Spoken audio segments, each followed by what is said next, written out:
And a very warm welcome to Wellbeing, Mission Control. One of the interesting topics that crops up in conversations about well-being is the strange subject of karma. What are your thoughts about it? This idea that somehow whatever we do is going to produce an effect. There are checks and balances in life. We do a good thing, we get good things back. We do something inappropriate, we get punishment. It's an interesting idea, but it's extraordinarily popular, not just in East, but in Western culture as well. The word karma originally comes from the Rig Veda, a collection of religious and philosophical texts that were put together about 1500 BC. And the Sanskrit word really means action. And we have this notion that we do one thing and it produces a predictable consequence.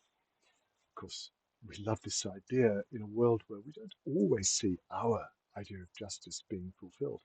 We see terrible things being done, and we wonder how these people will be suitably punished for their transgressions. We get a kind of a strange satisfaction when the bad guys get their comeuppance in the end, but in a way, we have a rather simplistic view of life. We prefer to see it in terms of a simple profit and loss account, where the activities on the plus side will be balanced by suitable rewards, and any negative actions will get their suitable negative consequences.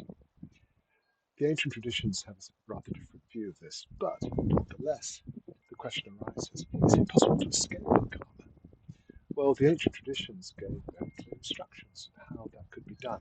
And what they said was when we cease to function as this ego, this individualistic sense of self that keeps us getting up every day and following the same patterns of behavior, when we break free of the illusion of the ego, when we are free to bring the mind to a place of stillness, when the thoughts become quiet, when the mind becomes the oasis of calm, at that point in the silence, all karma ceases. It's a fascinating concept because if you subscribe to the idea that reincarnation is an explanation for the way that some part of us keeps coming back again and again, even the karma that operates from past lives ceases to exist.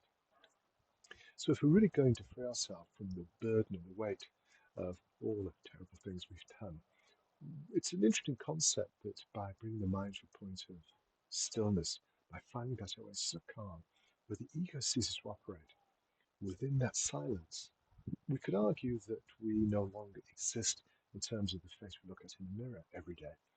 There is a deeper sense of self that emerges, a more profound connection that allows us to understand how we are linked to absolutely everything.